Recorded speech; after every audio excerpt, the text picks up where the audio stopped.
Halo semuanya, selamat datang kembali di Cerita Insight. Jangan lupa klik tombol subscribe dan nyalakan lonceng notifikasinya supaya kalian tidak ketinggalan cerita seru berikutnya. Kali ini kami akan membawakan kisah penuh drama, rahasia, dan cinta yang tak terduga.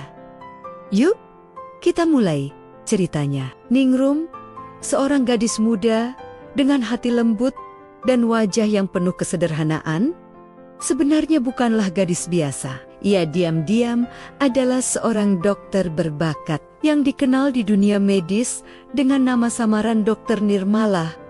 Namun, identitas ini ia sembunyikan rapat-rapat, bahkan dari keluarga kandungnya sendiri. Keluarga Ningrum adalah keluarga miskin yang keras. Ayahnya, Pak Darmo, selalu merasa hidupnya gagal. Ibunya, Bu Sulastri, penuh keluhan. Mereka tidak melihat Ningrum sebagai anak yang patut dibanggakan, melainkan sebagai jalan untuk keluar dari kesulitan ekonomi. Suatu hari, Ningrum dipaksa menikah dengan seorang pria tua kaya bernama Tuan Worgo. Ia adalah pengusaha yang dikenal rakus harta, sudah berusia lanjut, dan terkenal memiliki banyak istri simpanan. Ningrum menolak.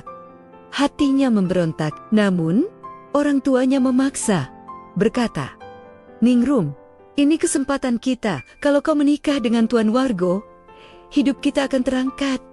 Jangan banyak alasan." Di malam pernikahan yang penuh kegelisahan itu, terjadi sebuah kesalahpahaman besar.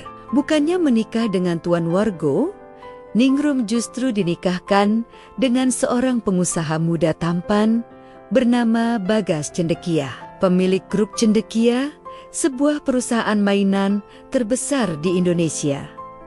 Bagas sama sekali tidak mengenal siapa Ningrum. Ia mengira gadis itu hanyalah wanita desa sederhana yang tidak berpendidikan. Di matanya, pernikahan ini hanya sekadar formalitas, sebuah kesalahan yang sudah terjadi dan sulit diperbaiki. Namun, Ningrum menyimpan rahasia yang jauh lebih besar. Rahasia yang suatu hari akan mengubah segalanya. Hari-hari pertama pernikahan Ningrum dengan Bagas Cendekia berjalan dingin. Bagas jarang berbicara, lebih sering menghabiskan waktunya di kantor atau rapat dengan timnya di grup Cendekia.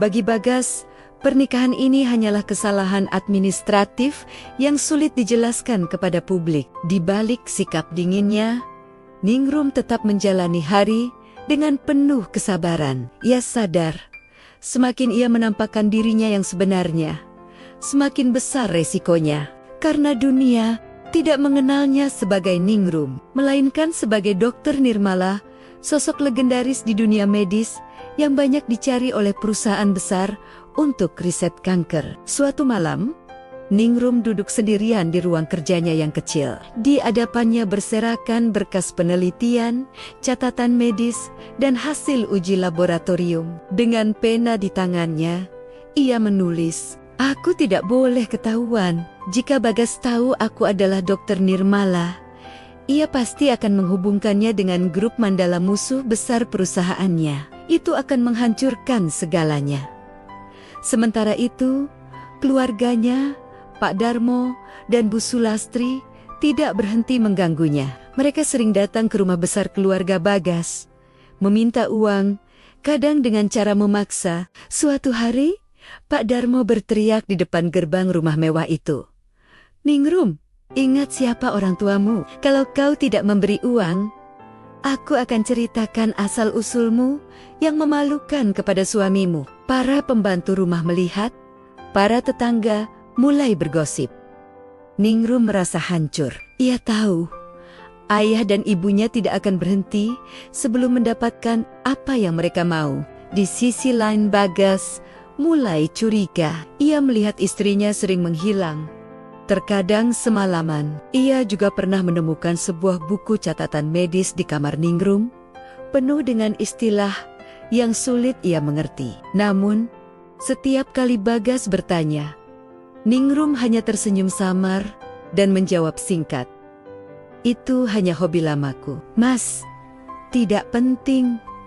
Bagas mengernyit, tetapi memilih diam. Ia tidak tahu bahwa rahasia besar sedang menunggu untuk terungkap. Dan pada saat yang sama, di balik layar, grup cendekia tengah mencari-cari keberadaan seorang ahli medis misterius bernama Dr. Nirmala. Tak seorang pun menyangka orang itu ada tepat di rumah Bagas sendiri. Hari itu, keluarga Ningrum kembali membuat keributan. Ratna, mantan tunangan Bagas, muncul di rumah besar itu bersama ibunya. Dengan wajah sinis, Ratna menatap Ningrum dari ujung kepala hingga kaki. "Bagas, bagaimana bisa kau menikahi perempuan seperti ini? Dia tidak pantas berdiri di sampingmu." Ningrum menunduk, menahan air mata. Ia sudah terbiasa diremehkan. Tetapi kali ini, berbeda. Ratapan itu dilemparkan tepat di depan suaminya. Bagas menatap Ratna tajam. Ia biasanya cuek, tidak peduli. Tetapi entah mengapa, hatinya tersentuh melihat Ningrum diperlakukan seperti sampah. Dengan suara tegas, ia berkata, "Ratna, cukup. Dia istriku. Selama dia ada di sisiku, tidak ada yang boleh merendahkannya. Termasuk kau." Ruangan mendadak hening. Ratna terkejut. Tidak menyangka Bagas akan membela Ningrum sekeras itu. Namun, masalah tidak berhenti di sana. Keluarga Ningrum, terutama ayahnya Pak Darmo, kembali mendesak uang. Mereka bahkan mengancam akan membuka rahasia bahwa Ningrum hanyalah anak dari keluarga miskin. Tidak pantas masuk ke keluarga kaya seperti Bagas untuk meredakan masalah. Bagas diam-diam membayar sejumlah besar uang kepada keluarga Ningrum agar mereka menjauh. Tapi ia tidak melakukannya karena cinta. Setidaknya, begitulah yang ia yakini saat itu. Malam itu, setelah kejadian memalukan itu, Bagas duduk bersama Ningrum di ruang kerja. Ia menatap mata istrinya yang sembab karena menangis. "Ningrum, aku tahu hidupmu tidak mudah. Aku mungkin belum bisa menjadi suami yang baik. Tapi aku ingin kita mencoba. Setidaknya, jangan ada lagi perceraian dalam 10 tahun ke depan." Ningrum terkejut. 10 tahun? Kenapa? Kenapa harus 10 tahun? Bagas terdiam sejenak, lalu berkata pelan, "Karena aku ingin mengenalmu lebih jauh. Dan mungkin aku tidak ingin kehilanganmu." Itu adalah pertama kalinya Bagas menunjukkan sisi lembutnya. Ningrum hanya bisa menunduk. Jantungnya berdegup kencang. Ia ingin mengaku siapa dirinya sebenarnya. Bahwa ia bukan gadis bodoh tanpa pendidikan, melainkan Dr. Nirmala yang sedang dikejar banyak perusahaan. Namun lidahnya keluh. Ia masih takut, terlalu takut akan reaksi Bagas bila kebenaran itu terungkap. Di balik senyum samar Ningrum, sebuah janji baru lahir. Perjanjian 10 tahun yang kelak akan mengikat takdir mereka jauh lebih dalam daripada yang pernah mereka bayangkan. Malam itu, keluarga besar cendekia mengadakan pesta ulang tahun ke-70 untuk Nenek Raras. Sosok yang sangat dihormati. Ballroom Hotel Bintang 5 itu penuh dengan tamu penting. Para pejabat, pengusaha besar, dan tokoh ternama. Ningrum berdiri di sisi ruangan dengan gaun sederhana berwarna biru tua. Dibandingkan wanita lain yang penuh perhiasan dan gaun glamor, ia terlihat begitu sederhana. Banyak yang memandanginya sinis, berbisik-bisik sambil tersenyum meremehkan. Ratna, yang tidak pernah berhenti menyindir, mendekat dengan tatapan penuh kemenangan. "Lihatlah dirimu, Ningrum. Kau pikir kau pantas berdiri di ruangan ini? Bahkan cincin di jarimu tidak sebanding dengan cincin para istri pengusaha di sini. Kau hanya gadis miskin yang beruntung." Ningrum menunduk. Hatinya perih. Namun sebelum ia sempat menjawab, seorang tamu penting masuk ke ruangan. Semua orang langsung berdiri memberi hormat. Profesor Laksana, seorang tokoh medis terkenal, berjalan dengan langkah mantap. Ia dikenal luas karena jasanya dalam penelitian kanker. Semua mata tertuju padanya. Tiba-tiba, Profesor Laksana menghentikan langkahnya. Tatapannya jatuh pada Ningrum. Wajahnya langsung berubah, penuh kehangatan dan rasa bangga. "Nirmala, kau ada di sini," katanya lantang. Ruangan seketika hening. Semua orang menoleh ke arah Ningrum yang wajahnya pucat pasi. "Apa maksud Profesor? Itu Ningrum, istri Bagas?" ujar salah satu tamu. Kebingungan, Profesor Laksana tersenyum lebar. "Tidak, dia bukan hanya Ningrum. Dia adalah Dokter Nirmala, putri angkatku sekaligus salah satu dokter peneliti terbaik yang pernah dimiliki negeri ini." Seperti petir menyambar di siang bolong, seluruh tamu terkejut. Bagas berdiri terpaku, tidak percaya dengan apa yang baru ia dengar. Ratna ternganga. Wajahnya berubah merah padam karena malu. Ningrum meneteskan air mata. Ia tidak pernah berniat mengungkap identitasnya di saat seperti ini. Tapi rahasia itu akhirnya terbongkar di hadapan semua orang. Bagas melangkah pelan mendekatinya. "Jadi, selama ini kau, Dokter Nirmala?" Ningrum hanya bisa mengangguk pelan. "Maafkan aku, Mas. Aku takut. Kau akan membenciku bila tahu aku berasal dari grup Mandala." Suasana makin tegang. Para tamu berbisik-bisik. Beberapa mulai bersorak kagum. Yang lain terkejut penuh tanda tanya. Bagas menatap Ningrum dalam-dalam. Ada kemarahan, kebingungan, sekaligus kekaguman dalam matanya. Dunia mereka tidak akan pernah sama lagi setelah malam itu. Setelah pesta ulang tahun Nenek Raras itu, kabar tentang Ningrum alias Dokter Nirmala menyebar dengan cepat. Media mulai memberitakan, para pengusaha mulai melirik, bahkan pesaing bisnis grup cendekia pun ikut menaruh perhatian. Namun, tidak semua orang senang. Ratna, mantan tunangan Bagas, merasa harga dirinya dihancurkan. Ia tidak terima seorang gadis miskin bisa merebut posisi yang dulu ia impikan. Kecemburuan berubah menjadi kebencian. Suatu sore, Ratna menghadang Ningrum di parkiran rumah sakit tempat Ningrum biasa bekerja diam-diam. Dengan nada tajam ia berkata, "Ningrum, jangan kira pengungkapan identitasmu membuatmu menang. Justru sekarang aku punya alasan untuk menyingkirkanmu. Kau pikir Bagas akan memilihmu ketika tahu kau berasal dari keluarga yang memalukan? Jangan mimpi." Ningrum mencoba menahan diri. "Ratna, aku tidak pernah berniat merebut apapun darimu. Cintamu dengan Bagas berakhir jauh sebelum aku masuk ke hidupnya. Jangan salahkan aku atas kegagalanmu." Kata-kata itu membuat Ratna semakin marah. Malam harinya, Ratna menyewa orang untuk mencelakai Ningrum. Saat Ningrum pulang dari rumah sakit, beberapa pria misterius menghadangnya di jalan sepi.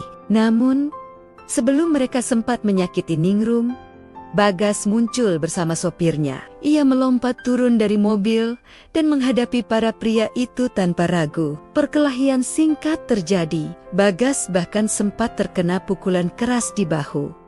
Tetapi ia berhasil melindungi Ningrum. Dengan suara terengah, Bagas menarik Ningrum ke dalam mobil. "Selama aku masih hidup, tidak ada seorang pun yang boleh menyakitimu." Ningrum menatapnya dengan mata berkaca-kaca.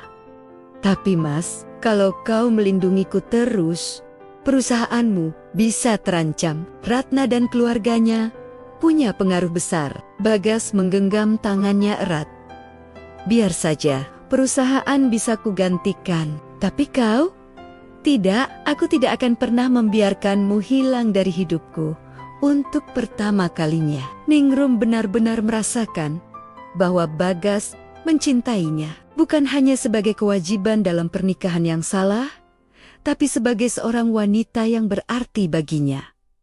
Namun, ancaman dari Ratna tidak berhenti. Bisikan, fitnah, dan upaya menjatuhkan mereka terus berlangsung. Bagas harus memilih mempertahankan bisnis, atau mempertahankan wanita yang kini ia sadari adalah belahan jiwanya, dan ia memilih Ningrum. Setelah semua cobaan, badai perlahan reda. Ratna akhirnya tersingkir dari lingkaran bisnis maupun kehidupan Bagas.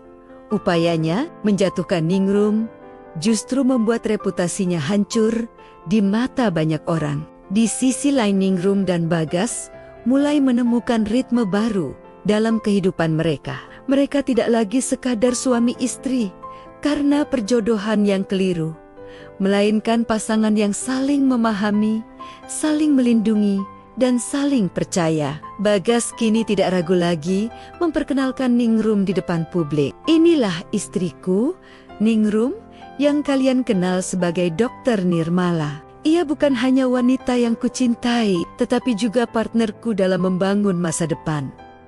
Kata-kata itu membuat Ningrum meneteskan air mata bahagia. Semua keraguan yang dulu menghantuinya kini sirna. Mereka pun memutuskan untuk bekerja sama dalam proyek besar penelitian kanker yang selama ini menjadi impian Ningrum. Bagas menyediakan dukungan penuh melalui perusahaannya, sementara Ningrum memimpin riset dengan tim medis terbaik di negeri ini. Hari-hari mereka kini dipenuhi dengan kerja keras, tetapi juga penuh cinta. Ada kalanya mereka berdebat soal metode penelitian.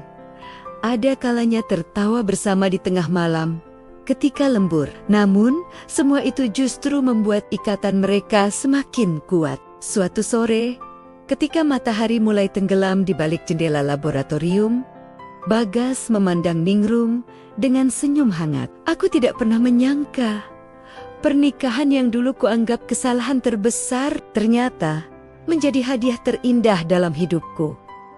Ningrum menggenggam tangannya erat. Dan aku tidak pernah menyangka laki-laki yang dulu kucurigai hanya dingin dan sombong, ternyata punya hati yang begitu tulus.